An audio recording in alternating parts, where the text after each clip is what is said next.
যেহেতু মাথায় চলেই আসলো, সুতরাং বিষয়টা নিয়ে একটু কথা বলা যেতে পারে।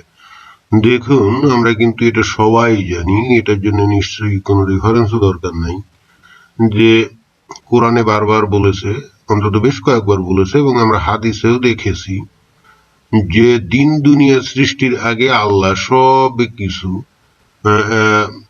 লিখে আল্লাহ মাহফুজে সংরক্ষণ করে রাখছিল। এটা কিন্তু আমরা সবাই জানি। হাদিসে বলা আছে যে 50,000 বছর আগে আল্লাহ সব কিছু লিখে লাওহে মাহফুজে লিখে রাখছে। ভালো কথা, কিন্তু বিষয়টা হলো যে আল্লাহর কি স্মরণ শক্তি কম? আমরা তো জানি যে আল্লাহ সর্বজ্ঞানী, সর্ব ক্ষমতাশালী, অতএব স্মরণ শক্তির ক্ষেত্রে নিশ্চয়ই তার থেকে স্মরণ শক্তি তো আর কারো থাকার কথা না। লিখে রাখার বিষয়টা কাদের জন্য প্রযোজ্য? যেমন মানুষের জন্য প্রযোজ্য, কারণ মানুষের স্মরণ শক্তি কম, তারা অনেক কিছু ভুলে যায় দিন বদলের পালায়। শত শত বছর বা হাজার হাজার বছর পার হয়ে গেলে অনেক সময় তারা ভুলে যায়, যদিও হয়তো কাহিনী আকারে প্রজন্ম থেকে প্রজন্ম অনেক কাহিনী দেখা যায় যে বিকৃত হয়ে যায়। আদিতে যে কাহিনী ছিল সেই কাহিনীগুলো অনেকটাই পাল্টে যায়, এবং আদিতে যে কাহিনীটা ছিল দেখা যায় যে 100 বছর বা 1000 বছর বা 2000 বছর পরে মানুষের মুখে কথিত হতে হতে একটা পর্যায়ে, অর্থাৎ সর্বশেষে এমনও দেখা যেতে পারে যে আদিতে যে কাহিনী ছিল পরবর্তীতে সে কাহিনী আর অরিজিনাল যে কাহিনী সেটা আর থাকে না, সম্পূর্ণ ভিন্ন একটা কাহিনীতে পরিণত হয়ে যায়, যদি না সেটা লিখে রাখা হয়, সংরক্ষিত করে রাখা না হয়। তাহলে এটা ঘটতে পারে, কারণ মানুষের স্মরণ শক্তি তো সীমিত, এবং সে যখন কোনো একটা বার্তা বা মেসেজ গ্রহণ করে, সে যখন পরবর্তীতে কারো কাছে সে সেটা স্মৃতি থেকে বলতে থাকে, তখন কিছুটা সেখানে পরিবর্তন হয়। তো একজনের কাছ থেকে অন্য একজন, পরবর্তীতে তার কাছ থেকে অন্য একজন, পরবর্তীতে তার কাছ থেকে অন্য একজন, এভাবে generation after generation after generation প্রত্যেকটা ন্যারেটিভের ক্ষেত্রেই কিন্তু কিছু চেঞ্জ হবেই। এটা কিন্তু স্বাভাবিক, এবং এই কারণে কিন্তু বস্তুত 2000 বছর আগে বা 1000 বছর আগে যে কাহিনী ছিল সেটা কিন্তু আজকে যদি সেটা কোথাও সংরক্ষিত না থাকে, সেটা যদি মুখে মুখে বলা হয়, তাহলে দেখা যাবে যে সেই আদি কাহিনীর সাথে বর্তমান কাহিনীর কোনো মিল নেই। এই জন্যই কিন্তু মানুষকে লিখে রাখতে হয়, সংরক্ষণ করে রাখতে হয়। মানুষ কিন্তু আদিম কাল থেকে সেটা জানতো, এবং জানতো বলেই তখন আজকের মতো তো আর কাগজ অথবা কম্পিউটার এগুলো কিছু ছিল না। সুতরাং তারা কিন্তু এই সমস্ত বিষয়গুলো তারা পাথরে বা গুহার গায়ে, বিশেষ করে পাথরে খোদাই করে লিখে রাখতো, এবং তারা এটা বুঝতো যে পাথরে খোদাই করে যদি রাখা হয় তাহলে এটা আর সহজে এটা ধ্বংস হবে না, এটার বিনাশ ঘটবে না, এটা শত শত বছর না হাজার হাজার বছর ধরে কিন্তু এটা চালু থাকবে। এবং ঠিক এইভাবেই কিন্তু আজকে যারা নাকি প্রত্নতত্ত্ববিদ বা ইতিহাসবিদ, তারা আজকে সেই 5000 বছর, 7000 বছর, 2000 বছর, 4000 বছর, 3000 বছর আগেকার যে মানুষগুলো, তাদের যে তৎকালীন সময়ে যে ঘটনাগুলো ঘটতো, বা তারা যে বিষয় বা যে কাহিনীগুলো নিয়ে, বিশেষ করে তাদের ধর্মীয় যে বিষয়াশয়গুলো তারা আচরণ করতো, সেগুলো কিন্তু আমরা পাই। তারা লিখেও রাখতো, এমনকি ছবিও এঁকে রাখতো। তো এভাবেই কিন্তু বস্তুত আমরা সেই রেকর্ডস গুলো, অতীতের রেকর্ডস গুলো আমরা পাই। এত কথা বলার কারণটা কি? কারণটা হচ্ছে যে আমরা ওই যে বললাম যে আল্লাহ সব কিছু সৃষ্টির আগে উনি লাহে মাহফুজে সব লিখে রাখছিলেন। কিন্তু আল্লাহ তো মানে আল্লাহ তো সর্বশক্তিমান, সর্বজ্ঞানী, সে তো মানুষ না। মানুষের ক্ষেত্রে এটা লিখে রাখা দরকার আছে, কারণ সে ভুলে যায়, কিন্তু আল্লাহর তো ভোলার কোনো সুযোগ নাই। তাহলে তাই যদি হয়, তাহলে আল্লাহর কেন লিখে রাখতে হবে? এইটা তো আমার মাথায় ঢোকে না। এইটা কিন্তু আমার মাথায় ঢোকে না। আল্লাহর তো এটা লিখে রাখার কোনো দরকারই নেই, কারণ তার স্মৃতিতে তো সবকিছুই থাকবে, তাই না? তাহলে সে কেন লিখে রাখতে যাবে? এইটা কিন্তু শুধুমাত্র আমরা ইসলামের ক্ষেত্রেই দেখি, অর্থাৎ কোরআনের আল্লাহ কিন্তু এই লেখাজোখার কাজটা করে। এই যে দেখুন যে সূরা আল হাদিদের অর্থাৎ 57 নম্বর সূরার 22 নম্বর আয়াতে এইটা কিন্তু খুব পরিষ্কার ভাবে বলা আছে। বলছে এখানে আল্লাহ বলছে যে পৃথিবীতে এবং ব্যক্তিগতভাবে তোমাদের উপর কোনো বিপদ আসে না, কিন্তু তা জগৎ সৃষ্টির পূর্বেই কিতাবে লিপিবদ্ধ আছে। দেখছেন, অর্থাৎ দুনিয়াতে যা কিছু ঘটবে বা ঘটে চলেছে বা ঘটে গেছে সবকিছুই কিন্তু সেই কিতাবে লিপিবদ্ধ আছে, এবং সেই কিতাবটাকেই আমরা বলি, সেই কিতাবটা যেখানে লিপিবদ্ধ আছে সেটাকে আমরা বলি যে লাওহে মাহফুজ। এখন দেখুন যে এটার ফলে কতগুলো সমস্যারও কিন্তু উৎপত্তি ঘটে। সেটা হলো যে ডেস্টিনি বা ভাগ্যলিপি। সেক্ষেত্রে যে কেউ ভালো কাজ করে, কেউ খারাপ কাজ করে, অর্থাৎ কেউ গুনাহগার, কেউ পরহেজগার, এইটা তাহলে তো ব্যক্তির উপরে নির্ভর করে না।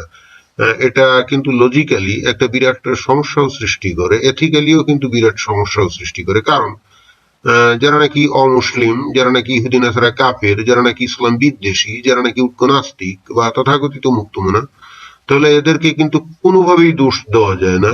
এরা যদি এই প্রশ্নটা হুজুরদের বা ইসলামিক স্কলারদের করে, তখন ইসলামিক স্কলারদের সাইকোলজিক্যাল যে কসরত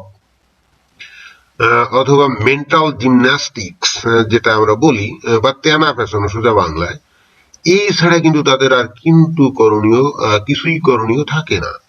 কারণ একজন উগ্র নাস্তিক সে তো বলতেই পারে যে আমি আজকে নাস্তিক হয়ে গেছি, আজকে আমি যে ইসলামের বিরুদ্ধে কথা বলি এইটা তো ভাই আমার দোষ না, এটা তো ভাই আমার দোষ না, এইটা তো এই দিন দুনিয়া সৃষ্টির বহু আগেই আমি এই যে নাস্তিক হয়ে যাব, আমি যে ইসলামের বিরুদ্ধে কথা বলবো, এটা তো আল্লাহ আগে নির্ধারণ করে রাখছিল বলেই আমি এটা করছি। তাহলে আপনি কিন্তু তাকে কোনোভাবেই দোষ দিতে পারেন না। এরপরে আপনি যদি এইটার ব্যাখ্যা করা শুরু করেন যে না এইটা তো আসলে জানতো, তোমার স্বাধীন ইচ্ছা আছে, অর্থাৎ ফ্রি উইল আছে, এই সমস্ত কথাবার্তা কিন্তু হয় না। যদি আপনি বলেন তাহলে কিন্তু আপনি কোরআনের সাথে আপনি স্ববিরোধিতা করছেন, অর্থাৎ কোরআনের বিরুদ্ধে কথা বলছেন। এবং যদি কোরআনেও যদি অন্য কোনো আয়াতে আবার এটা থেকেও থাকে যে মানুষের স্বাধীন ইচ্ছা আছে, ফ্রি উইল আছে, এবং সে নিজের ইচ্ছাতেই পাপ কাজ করে বা ভালো কাজ করে, তখন কিন্তু সেটাও কিন্তু কোরআনের সাথে কিন্তু স্ববিরোধিতা হয়ে যায়। আমি জানি না যখন কোন স্কলার এই বিষয়টাকে ডিফেন্ড করার জন্য নানা রকম ভাবে যুক্তি প্রদর্শন করে, তারা বুঝে না, তারা বস্তুত এটাই প্রতিষ্ঠা করে যে কোরআন তাহলে স্ববিরোধী কথা বলে। যেমন এইখানে খুব পরিষ্কার ভাবে বলা আছে, কি বলা আছে, পৃথিবীতে এবং ব্যক্তিগতভাবে তোমাদের উপর কোনো বিপদ আসে না, কিন্তু তা জগৎ সৃষ্টির পূর্বেই কিতাবে লিপিবদ্ধ আছে। এই যে বর্তমানে মনে করেন যে সারা দুনিয়াতে এই যে করোনা ভাইরাসের যে ব্যাপক মহামারী, এটা তো এর জন্য তো আসলে অন্য কোনো কাউকে দায়ী করা যায় না, এটা তো আল্লাহ এটা করছে, তাই না? অথবা সারা দুনিয়াতে আজকে এই যে যত রকম ঘটনা ঘটে যাচ্ছে, ওই যে একটু আগে বললাম যে যারা ইহুদি নাসারা কাফের, নাস্তিক, মুনাফিক, মুরতাদ, যারা নাকি ইসলামের বিরুদ্ধে ষড়যন্ত্র করে যাচ্ছে সারাক্ষণ বা ইসলাম বিরোধী কাজ করছে, তাহলে আপনি কোনোভাবেই তাদেরকে আপনি দায়বদ্ধ করতে পারেন না। কারণ এখানে কি পরিষ্কার ভাবে এখানে বলা নাই, এখানে কি মানে এখানে বলছে যে ব্যক্তিগতভাবে তোমাদের উপর কোনো বিপদ আসে না, কিন্তু জগৎ সৃষ্টির পূর্বেই লিপিবদ্ধ আছে। এত পরিষ্কার ভাবে একটা বক্তব্য, এর তো অর্থ ভিন্ন হতে পারে না। এখানে কি অর্থ এরকম হবে নাকি, না তোমার উপরে যে বিপদ আসে এটা আসলে আল্লাহ নির্ধারিত না, আল্লাহ লিখে টিকে রাখে না, এটা তো তুমি নিজেই করো, আসলে এটার অর্থ এটাই। তাহলে তো আপনি এটাও প্রমাণ করছেন যে কোরআন পড়ে আসলে বোঝার কোনো উপায় নেই, এবং তার মানে আপনার কাছে যেটা ভালো লাগে আপনি সেটা বলতেছেন কোরআনের নামে, এবং আপনার কথার সাথে কোরআনের বক্তব্যের কোনো মিল নেই। তাহলে এটাও আপনি প্রমাণ করছেন যে তাহলে আল্লাহ কিন্তু বস্তুত তার বক্তব্য মানুষের কাছে, যাদেরকে নাকি সে সৎ পথে আনতে চায়, তাহলে তাদের কাছে সে যে বার্তা দিচ্ছে, সে তার বার্তা পরিষ্কার ভাবে দিতে পারছে না। আপনি কিন্তু এক্ষেত্রে আল্লাহকেও আপনি দোষী সাব্যস্ত করে ফেলছেন, দায়ী করে ফেলছেন, কিন্তু আপনি টের পাচ্ছেন না।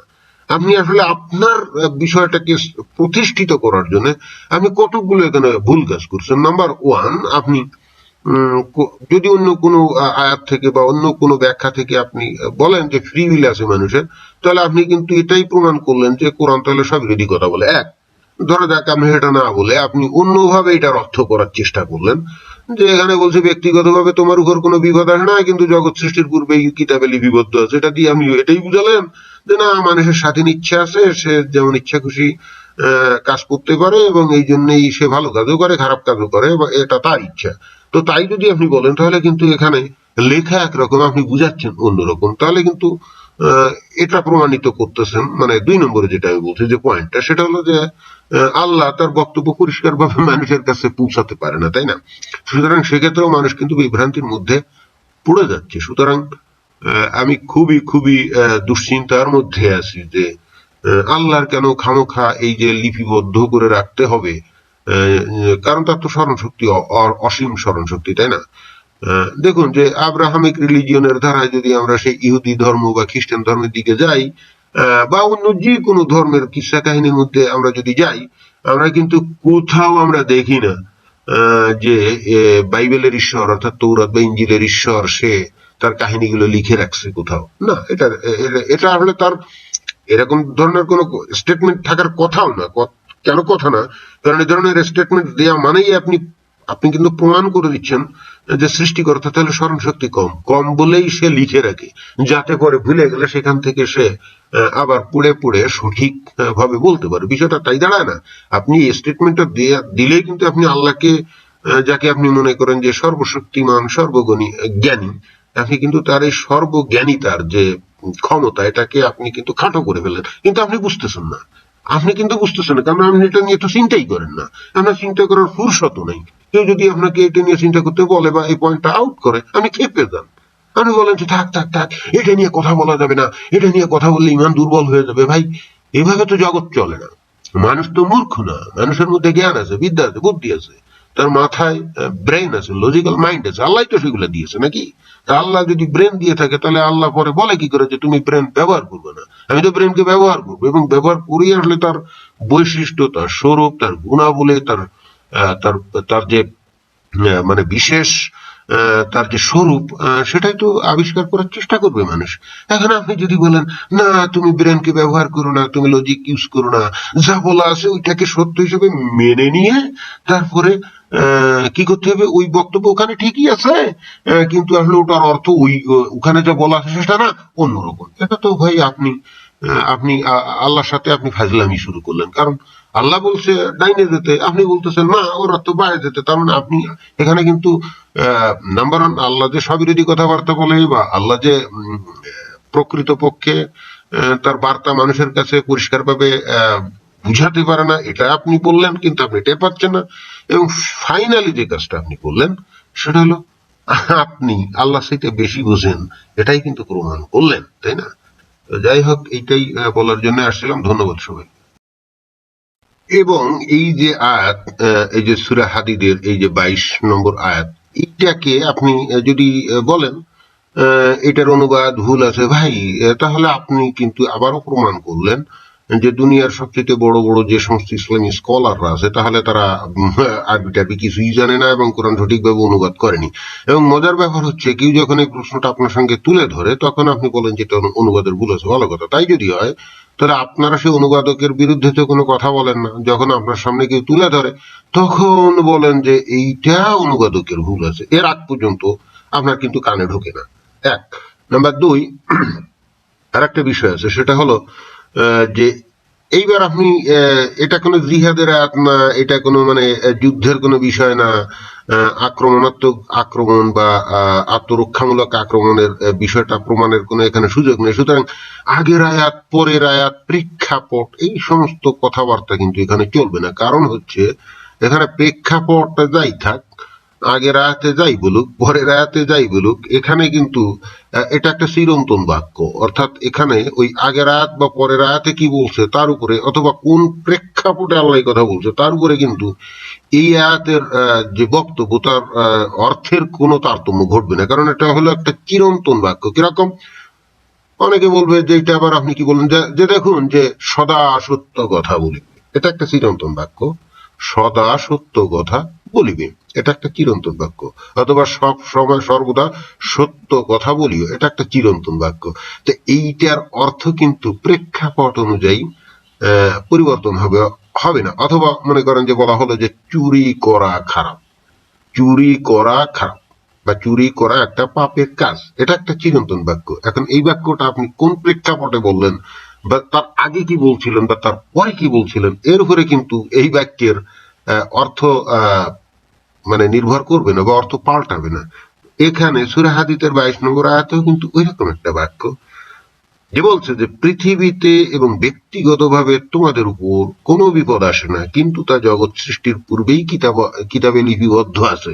আপনি কোনোভাবেই আগের আয়াত, পরের আয়াত, প্রেক্ষাপট ইত্যাদি নিয়ে এসে আপনি এটা কোনোভাবেই আপনি এই ধরনের কোনো অর্থ করতে পারবেন না। আসলে এটা বলছে যে কিতাবে লিপিবদ্ধ আছে, কিন্তু প্রকৃত অর্থ হলো প্রেক্ষাপট বিচার করলে দেখা যায় বা আগে পরের আয়াত বিচার করলে দেখা যায় এটা আসলে উনি লিপিবদ্ধ করতে চাইছিলেন কিন্তু লিপিবদ্ধ করেননি।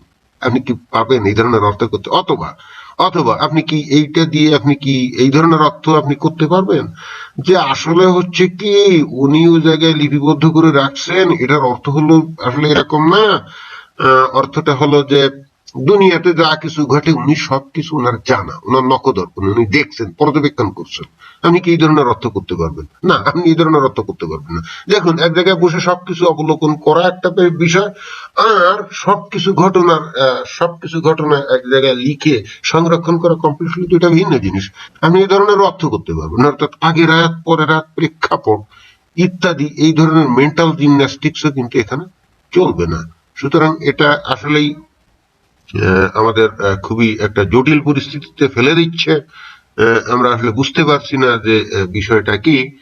আর সত্যিকার অর্থে যারা মুমিন বান্দা, মুসলমান বান্দা আছে, তারা তো ব্রেনকে ব্যবহারই করে না, আর করে না বলেই কিন্তু গোটা পৃথিবীতে মুসলমান জাতি কিন্তু জ্ঞানে বিজ্ঞানে অনুন্নত, এবং অনুন্নত হওয়ার পরে তারা আবার দোষারোপ করে এইগুলো সব ইহুদি নাসারাদের ষড়যন্ত্র। আরে ভাই, তুমি লেখাপড়া করবা না, জ্ঞান চর্চা করবা না, গবেষণা করবা না, তোমার সহায় সম্পদ তারপরে শ্রম সবকিছু তুমি মসজিদ বানানোয় খরচ করবা, তারপরে কিভাবে মসজিদটা আরো বড় হয়, আরো বেশি করে মসজিদ তৈরি হয়, আরো বেশি করে মাদ্রাসা তৈরি করা যায়, আরো বেশি করে ওয়াজ করা যায়, ইত্যাদি ইত্যাদির পিছনে খরচ করবা। এবং তুমি তোমার বিদ্যা, বুদ্ধি, তোমার সম্পদ, শ্রম, মেধা, তুমি জ্ঞান বিজ্ঞান অর্জনের দিকে খরচ করবা না। এবং তারপরে তুমি অনুন্নত থাকবা, এবং যখনই তুমি অনুন্নত থাকবা তখনই তুমি তোমার এই অনুন্নতির কারণ হিসাবে তুমি ইহুদি নাসারাদেরকে দোষ দিবা, তাদেরকে বলবা যে তারাই ষড়যন্ত্র করে তোমাকে পিছনে রেখে দিচ্ছে। তো এই সমস্ত কথা আমরা বহুত শুনছি। আমরা কিন্তু এই সমস্ত কথার অবসান চাই। আমরা চাই যে আমরা ঠিক আছে, ধর্ম বিশ্বাস আমাদের থাকি, ওকে, কোনো সমস্যা নাই, আমরা আল্লাহ বিল্লাহ করি, নামাজ রোজা সবই করি, কিন্তু আমরা যেন জ্ঞান চর্চা করা থেকে পিছু পা না হই। আমরা ইহুদি নাসারা কাফেররা যেমন বিজ্ঞান, প্রযুক্তি, দর্শন, সাহিত্য, অর্থনীতি সব ক্ষেত্রে তারা যেমন বিপুল শ্রম, বিপুল অর্থ, বিপুল মেধা বিনিয়োগ করে, আমাদেরও সেটা করা উচিত। আমরা কিছুই করব না, আমাদের কিছু টাকা হইলে একটা বিশাল মসজিদ করার চিন্তা করব, আমাদের কিছু টাকা হলেই আমি একটা বড় মাদ্রাসা তৈরি করার চেষ্টা করব, এবং সারাক্ষণ পরকাল নিয়ে চিন্তায় ব্যস্ত থাকবো।